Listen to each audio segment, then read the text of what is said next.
viewers, and welcome to a new video of Arepas for Dinner. So, as I promised you, I'm gonna give you a big surprise today. That is that we are moving to Prague! Yes, we're moving to Prague in 10 days, more or less. We're gonna put it together with our honeymoon, but this video is not about us directly. It's about tips of moving abroad. One of the things that I'm gonna do in this move that I didn't do before is that I'm not gonna move with 2 suitcases anymore. I mean, doing the 2 suitcases thing is fine. If you wanna do it, go for it, but I'm tired of it. I don't wanna do it anymore. I wanna do the big thing. So Jan and I did the research and we found this company, Johnson United, that they let us ship 25 big boxes for $800, which seems fine, you know, from Miami to Prague. $800, 25 large boxes from Home Depot, which are pretty large. We're not taking any furniture. Everything is just cooking equipment, clothes, I don't know, small things. Selling the furniture and selling your cars. This takes time. Selling the furniture has taken me already 3 weeks. I'm selling everything because I realized even a small table that is worth $20 just adds up. And at the end, we might end up with around $1,200 that we were not counting on. And selling the cars, we're still in the process. So yeah, we're trying to sell that.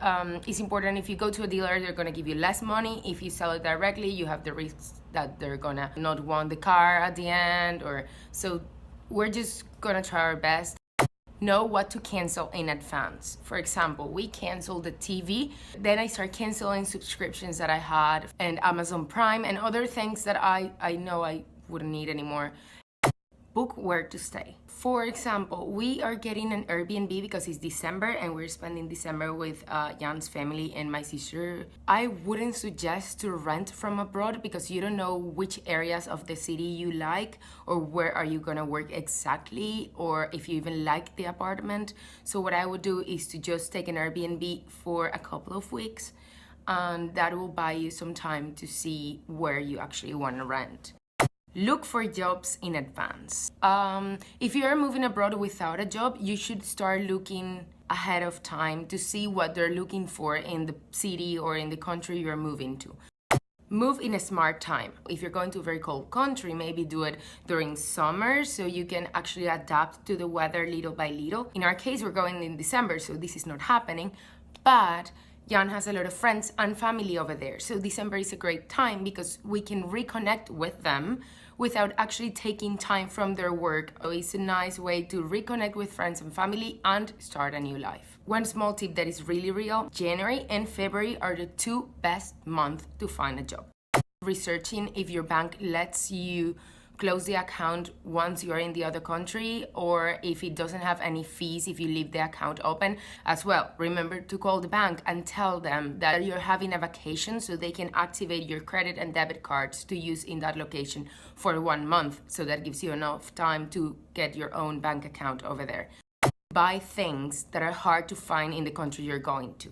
For example, I know in Europe in general, makeup is kind of pricey compared to US, so I bought a lot of makeup in advance that I'm taking there. I know clothes are very expensive, specifically in the Czech Republic, so I'm buying everything I think I'm gonna need for winter already and I'm shipping it. So just find out the things that you use in your daily basis in your country that might not be available over there. Okay, another thing is electricity. I don't know how this works in Asia and Africa, but I know in Europe they use 220 and in America we use 110. Keep this in mind with your electronics because a lot of things work in both systems, like your phone charger, your computer charger. There's some things that won't, like kitchen appliances. So for that, we bought this. That is a voltage transformer that can actually transform the voltage of your equipment, but it's based on the watts that your equipment uses. So it's not super simple. If you don't know anything about electronics, just investigate a little bit so you can buy the proper one. Another very important tip that everybody forgets about is to legalize paperwork and documents. In the US, this is not that common. It's more common for South America and Europe. There is a thing called apostilla, or apostige, I believe in English. That is an international certification that makes your university diploma, high school diploma, or even marriage certificate valid worldwide. So you can take that, you can take it to the new country and actually validate it there. Probably you're gonna quit your insurance of the country you are in because you're gonna sign up for a new one over there. But it's better to get the insurance you have right now and let them know that you're gonna travel for 2 months or 1 month at least, so they can put a note that you're gonna be in another country. So if something happens, you're covered. That's very important.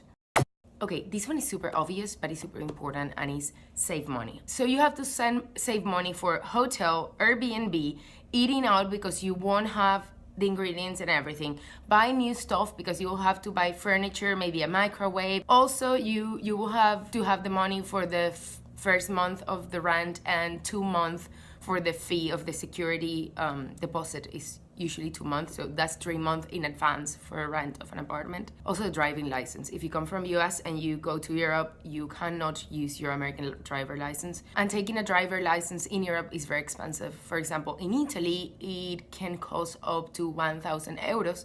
In Czech Republic, it's up to $800, so it's pricey, it's not cheap, and you have to consider that. Maybe you don't want to buy a car, but even for renting a car, you will need a driver license. Make sure you at least have $6,000 saved for this moving.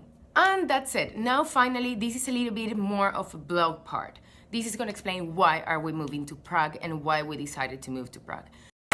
So, first of all, Jan is from Prague. His family lives there and his friends live there. Czech Republic has a very growing economy, and that's very nice because it's a country that is developing so fast, but people don't know much about it, so it's kind of hidden. Therefore, you have much more opportunities than in Germany, for example, that is already very exploded and everybody knows Germany is doing great. Also, Czech Republic has less than 4% of unemployment, and that is really what we call floating people, meaning when you leave one job and you want to go to the next job, that's the 4% that has no job. So literally everybody has a job. Another one is the growing number of expats in the country. I'm gonna be an expat, Jan is not, but I will. Prague, with its growing number of expats, is having more jobs that are in English, more offers of jobs that are in Spanish. They actually appreciate that you come from another culture, so that's something very valuable to me.